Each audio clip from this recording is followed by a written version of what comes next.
Hey Padawans and Acolytes, welcome back to the channel. Today I want to take a look at something that really stood out to me in part 3 of the Obi-Wan Kenobi series. So if you haven't watched that yet, go check it out, then come back to this video.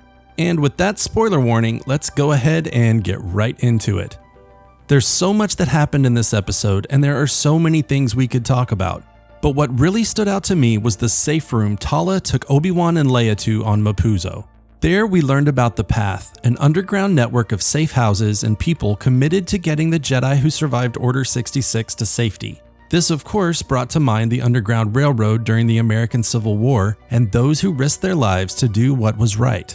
Now all the walls of the safe room are covered in carvings and messages, and Obi-Wan is drawn to one left by none other than Quinlan Vos. It has been greatly questioned and debated for years whether this controversial Jedi survived Order 66. And now we have it in canon that not only is he still alive, he's continuing to help his fellow Jedi.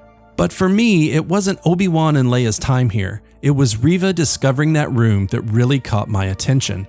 As Vader and Obi-Wan are dueling, and I cannot emphasize enough how incredible those sequences are, Reva makes her way directly to the building that contains the safe room and confidently makes her way inside.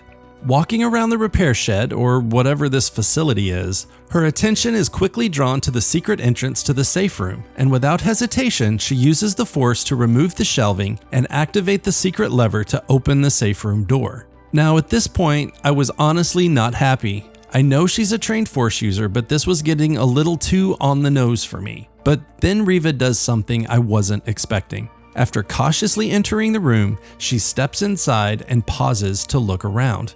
The expression on her face becomes very contemplative, as if she senses something. Striding forward confidently, she moves directly to the Jedi symbol carved into the wall, where she reaches out to touch it, but pulls her hand back and stares at the symbol with a serious look on her face for a long beat, before turning and knocking over some shelves in a rage. The next thing we know, she's standing in front of the secret door to the escape tunnels, activating the switch to open it. And it was at this point I realized Reva was not operating through the Force, she was operating on memory. Now, I'm sure many of you got there before I did, but it hit me that either Reva carved this symbol or whoever helped her escape Order 66 carved it. She didn't erupt in a rage because the symbol was there, it's what that symbol reminded her of. And then I remembered the opening shot of part 1. As the camera pans across the Coruscant cityscape and down to the balcony of the Jedi Temple, the first youngling we see is a little girl. And that hit me right in the feels, something many of you possibly already realized. This is Reva. She was a youngling in the Jedi Temple, and we already know that many of the Inquisitors were children or former Jedi. So many things started to fall in place for me, like why she has it out for Kenobi.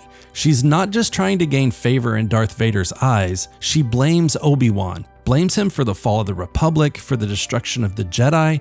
Regardless, she's been there, in this spot on Mapuzo, traveled the path through that safe house and escaped through those very same tunnels she is now in. That is why she's able to get ahead of Leia. She already knows the fastest route through the tunnels.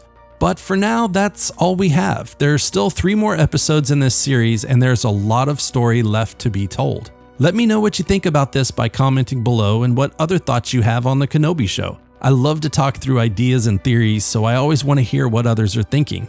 Anyway, leave a like if you enjoyed this video, and I will catch you all in the next one.